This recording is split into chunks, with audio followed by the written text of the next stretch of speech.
machine gun nest opens fire just as you reach Private Johnson's position. Bullets snap overhead like angry hornets while you kneel beside the 19-year-old kid from Minnesota, trying to stop arterial bleeding with nothing but gauze and pressure. Johnson's leg is gone below the knee. His femoral artery pumps his life into the Italian mud with each heartbeat. Through the smoke and chaos, you can see the terror in his eyes as he realizes what's happened. He grabs your jacket with blood-slicked hands and whispers, "Doc, am I gonna make it home?" You're a combat medic with the 36th Infantry Division, and you've just crawled 200 yards through enemy fire to reach this kid, because that's what medics do. You don't carry weapons. You can't shoot back. Your only protection is a red cross on your helmet that enemy snipers use as target practice. In your aid bag, you carry morphine, sulfa powder, and bandages that won't be nearly enough to handle what modern warfare does to the human body. You volunteered for the most dangerous job in the most dangerous war in human history, saving lives while bullets are specifically designed to take them. World War II transforms warfare into an industrial process of killing that produces casualties on a scale never before seen in human history. Artillery barrages that last for days, machine guns that fire 600 rounds per minute, flamethrowers that turn human beings into living torches, tank shells that can tear a man in half. The weapons are designed by engineers to maximize human destruction, and someone has to deal with the results.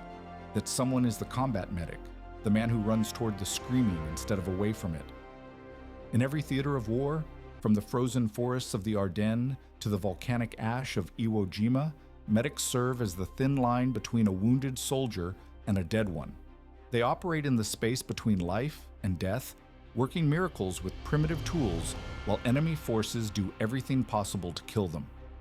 The Geneva Convention supposedly protects medical personnel, marking them with red crosses that should make them off-limits to enemy fire. Reality proves different. German snipers learn that shooting medics creates multiple casualties. The original wounded soldier plus anyone who tries to help him. Japanese forces in the Pacific treat red crosses as aiming points rather than protection symbols. Soviet forces often ignore medical markings entirely. Combat medics serve in every branch of the military and every hellish corner of the global battlefield. Navy corpsmen hit the beaches with Marines at Tarawa and Saipan, wading through surf turned red with blood. Army medics follow infantry through the hedgerows of Normandy and the frozen hell of the Bulge. Airborne medics parachute into enemy territory with nothing but their medical supplies and the hope that their training will be enough. The statistics reveal the magnitude of their challenge. American forces suffer over 1 million battle casualties during the war. Each wounded soldier requires immediate medical attention under conditions that would challenge surgeons in fully equipped hospitals. Instead, medics provide this care in foxholes, on beaches under artillery fire, and in bombed-out buildings while enemy forces actively try to kill everyone present. The casualty rate among combat medics reaches horrific levels. In some Pacific battles, medical personnel suffer higher death rates than riflemen because they expose themselves to enemy fire repeatedly while treating wounded comrades. They can't dig in, can't take cover, and can't fight back. They can only run toward danger whenever someone calls medic. Becoming a combat medic begins with 12 weeks of training that tries to compress 4 years of medical school into 3 months. You learn anatomy from cadavers, practice bandaging techniques on fellow trainees, and memorize drug dosages that could mean the difference between saving a life and accidentally killing a patient. But no amount of training prepares you for applying tourniquets while machine guns are firing at your head. Your equipment fits into a canvas aid bag that weighs 30 pounds and contains everything needed to keep humans alive in hell. Morphine syrettes for pain, though you never have enough. Sulfa powder to prevent infection in wounds that would challenge major hospitals. Bandages and gauze in quantities that seem adequate until you see what artillery shells do to human bodies. Plasma for treating shock, though keeping it from freezing in winter or spoiling in tropical heat becomes a constant challenge. The aid bag also carries supplies for treating wounds that didn't exist before modern warfare. Burns from flamethrowers and white phosphorus that eat through flesh like acid. Blast injuries from artillery that rupture internal organs without leaving visible wounds. Amputations from mines, and grenades that require immediate tourniquet application to prevent death from blood loss. sucking chest wounds from high-velocity rifle rounds that create holes you can put your fist through. Your work environment defies every principle of sterile medical practice. You perform surgery in muddy foxholes while bullets snap overhead. You administer morphine in bombed-out buildings where concrete dust mixes with blood to create a paste that gets into everything. You treat burns in jungle clearings where humidity reaches 100% and infection spreads like wildfire through even minor cuts. Triage becomes a daily exercise in playing God with human lives. When multiple casualties arrive simultaneously, you decide who gets treated first, who waits, and who is beyond help. The walking wounded treat themselves with bandages while you work on sucking chest wounds. Soldiers with superficial injuries help carry stretchers for men who are dying. Everyone understands the mathematics of battlefield medicine. Save who you can, don't waste time on hopeless cases, and move to the next casualty. The psychological toll accumulates like radiation exposure. You watch teenagers die in your arms despite everything medical science can offer. You make decisions about morphine distribution, while soldiers scream for relief you can't provide. You perform amputations with combat knives because proper surgical instruments don't exist in forward positions. Some medics break completely under the strain and require evacuation for combat fatigue. Communication becomes critical for survival, both yours and your patient's. You learn to identify different types of incoming artillery by sound, knowing which ones require immediate cover and which allow time to finish bandaging wounds. You develop hand signals for coordinating evacuation while under fire. You master the art of shouting medical instructions over explosions and gunfire. Most importantly, you learn to compartmentalize horror. The kid whose leg you amputated with a bayonet becomes a successful evacuation, not a tragedy. The soldier who dies despite your best efforts becomes a statistic, not a failure. Emotional detachment becomes as essential as medical knowledge for psychological survival in an environment designed to break both bodies and minds. Death stalks combat medics from directions that don't threaten ordinary soldiers. While riflemen face enemies trying to kill them, medics face enemies trying to kill them, their patients, and anyone else who might need medical attention. The red cross on your helmet doesn't provide protection. It makes you a priority target. Enemy snipers develop specific tactics for hunting medical personnel. They wound one soldier, then wait for medics to respond before opening fire. A single sniper can create multiple casualties through this technique. The original victim plus anyone who tries to help him. German snipers in Italy become particularly skilled at this, using wounded Americans as bait to draw medics into kill zones. In the Pacific Theater, Japanese forces treat medical personnel with special cruelty. Red Crosses don't represent protected status under international law. They represent weakness that can be exploited. Japanese soldiers specifically target corpsmen during beach assaults, knowing that killing medics creates panic among Marines who depend on immediate medical care for survival. Some units develop tactics where multiple soldiers pretend to be wounded to draw corpsmen into ambushes. Artillery presents a different category of threat for medical personnel. While infantrymen can take cover in foxholes and bunkers, medics must expose themselves whenever casualties occur. Artillery barrages create immediate demands for medical attention, forcing medics to work in the open while shells continue falling. Counter-battery fire often targets medical stations specifically, as enemy spotters learn to identify aid stations by the concentration of wounded soldiers. Equipment failures kill patients and break medics psychologically. Morphine syrets freeze solid in winter, making pain relief impossible for wounded soldiers who are screaming for help. Plasma expires in tropical heat, eliminating the primary treatment for shock and blood loss.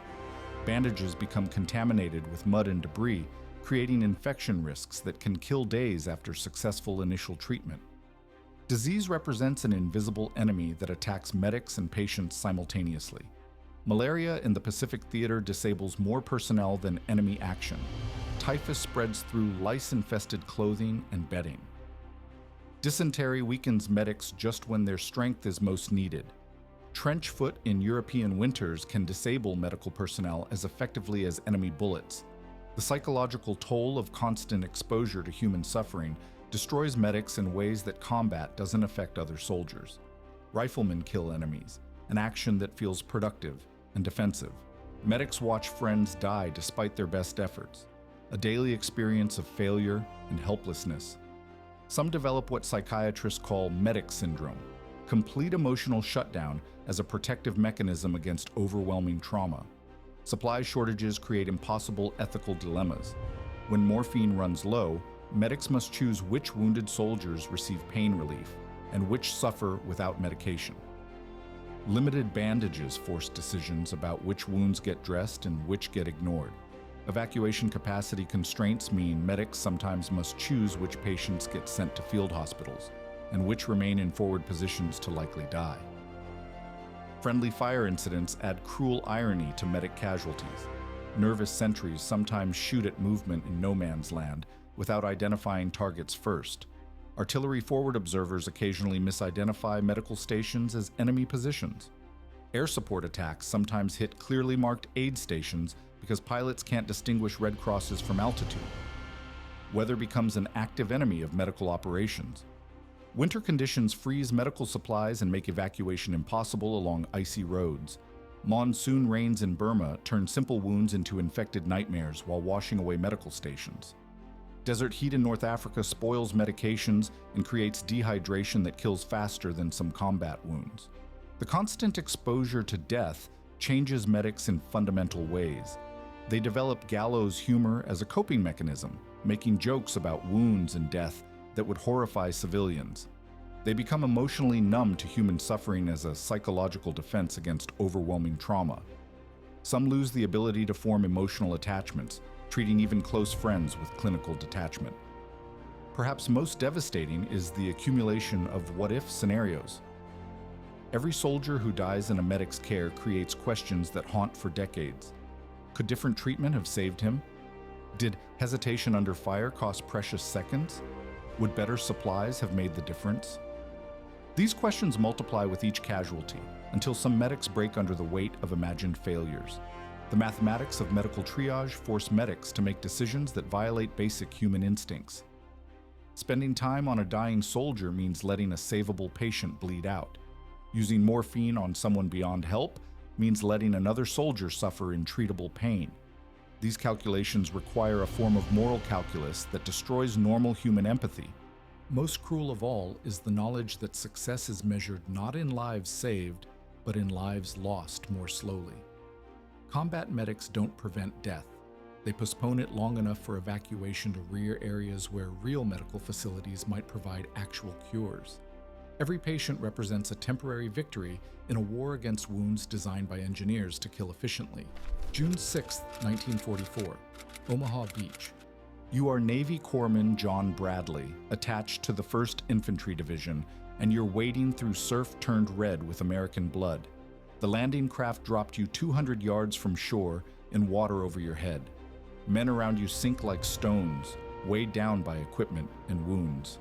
Those who make it to the beach find no cover except the bodies of soldiers who died minutes earlier. German machine gun nests on the bluffs above pour interlocking fire into the killing zone. MG-42s firing 1,200 rounds per minute turn the beach into a slaughter pen where movement means death.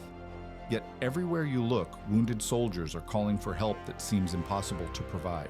The first casualty you reach is Private Morrison from Ohio. Mortar fragments have opened his abdomen like a grotesque flower, spilling intestines onto the sand. He's conscious, lucid, and begging you to save him. Through training and instinct, you know he's beyond help, but you also know that admitting this will destroy morale among the soldiers watching.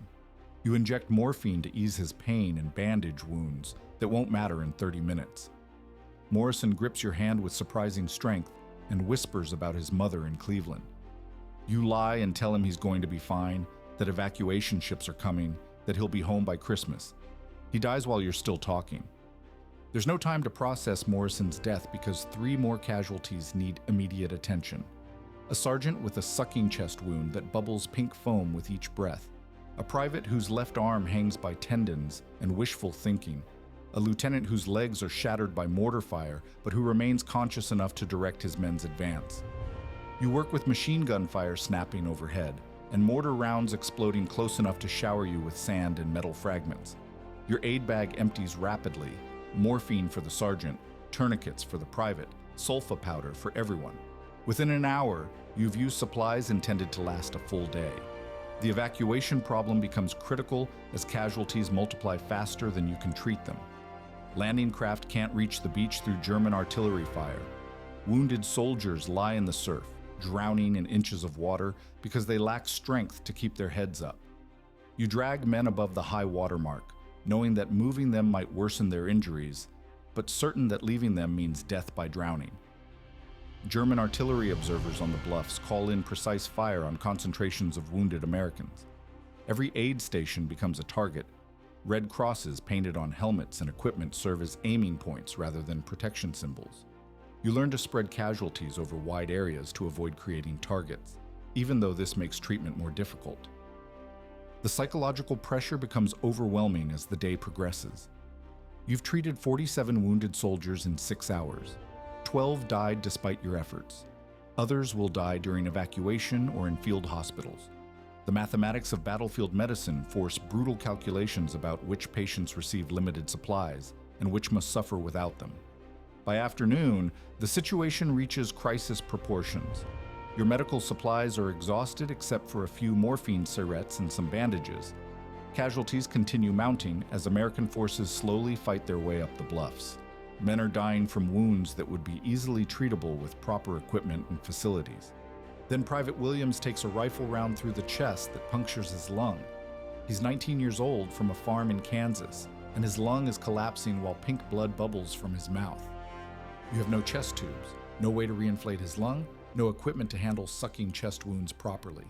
Using a bayonet sterilized with sulfa powder, you cut a hole in Williams's chest wall and insert a hollow pen tube to release trapped air. The procedure would be dangerous in a fully equipped hospital. On Omaha Beach, with improvised instruments and no anesthesia, it's nearly impossible. Miraculously, Williams starts breathing normally. The improvised chest tube works. He survives evacuation and eventually returns to his family in Kansas. Years later, he credits you with saving his life using nothing but determination and a fountain pen. By evening, American forces finally secure the beach.